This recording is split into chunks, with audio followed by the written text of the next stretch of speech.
dari diri Maria kita menemukan satu sosok hati yang sangat beda dengan Zakaria. Karena begini, setelah selesai ya, ini padahal Maria kan kita udah lihat ya, begitu banyak ketidakmungkinan.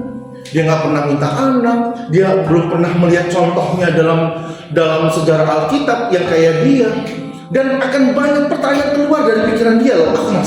Aku belum menikah, gimana dengan Yusuf? Siapa yang akan ngomong ke Yusuf? Yusuf mau terima aku enggak? Gimana dengan keluarga aku mau terima aku enggak? Lalu bagaimana cara aku bisa menjalani hari-hariku ke depan? Bagaimana cara aku menjadi seorang ibunya Yesus, Sang Mesias? So many question harusnya, tapi nggak satu pun yang keluar.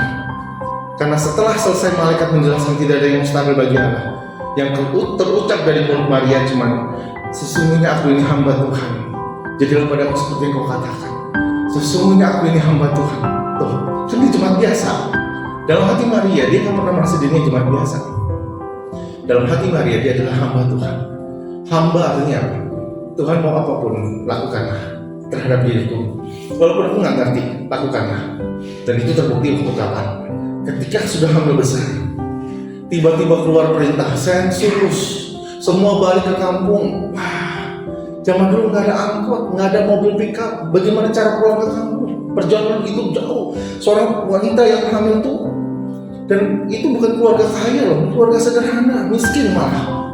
Karena nanti ketika Yesus lahir, mereka nggak bisa persemain domba, mereka cuma bisa persemain burung tepuk, saking miskinnya. Jadi perjalanan ini nggak tahu naik unta nggak mungkin, naik keledai saya nggak tahu, apa jalan kaki. Tapi ini perjalanan yang berat buat seorang wanita yang hamil tua, sakit di mana, sakit di semuanya. Tapi harus mereka jalani. Maria dan Yusuf pulang ke Bethlehem. Sampai dong di Bethlehem setelah perjalanan panjang. Lega dong pasti. Pasti Maria bilang, Yusuf bersyukur ya, udah sampai, puji Tuhan. Dia beri kita kekuatan kaki. Gimana kaki yang seorang wanita hamil kakinya yang udah pegel kayak gimana? Tunggu ya, aku cari rumah penginapan, mungkin kata Yusuf kayak gitu ya. Sementara Maria nunggu, Yusuf pergi satu rumah penuh, karena semua orang lagi pulang, rumah penuh. Ini nggak bicara rumah penginapan ya, rumah penginapan juga rumah biasa pun penuh guys.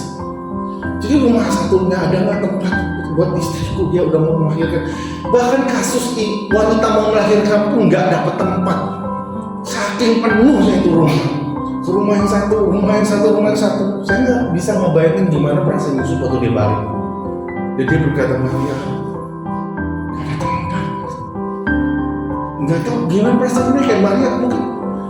Terus gimana Yusuf? Aku udah mau melahirkan ini, udah sakit sekali. Masa balik lagi sih, kita nggak mungkin balik. Terus kalau nggak mungkin balik harus gimana? Lalu terucap di mulut Yusuf, ada satu kandang. Apa nggak lo masih ada?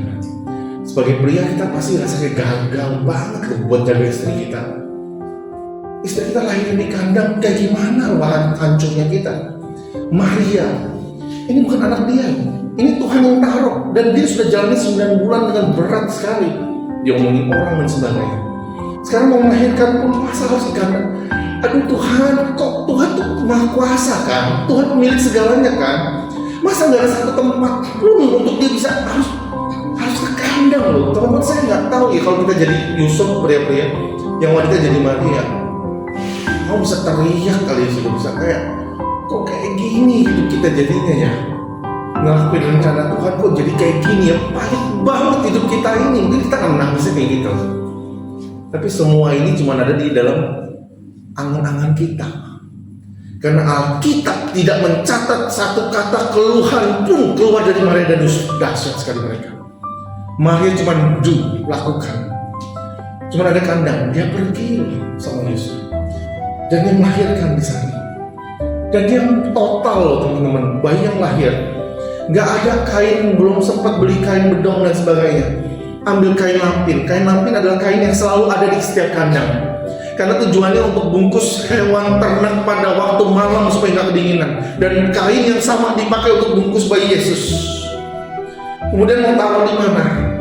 Di kandang cuma ada satu kotak, di setiap kandang ada kotak, yaitu palungan. Keren banget palungan. Nah, palungan itu adalah kotak dari kayu yang kasar untuk makanan dan minuman ternak. dan di situ bayi Yesus ditaruh. Nggak ada keluhan, cuma apa? Menjalankan. Maka sampai di titik ini saya sekarang yakin banget kenapa malaikat nggak marah sama Maria. Karena malaikat melihat imannya wanita ini adalah iman yang setia sampai akhir.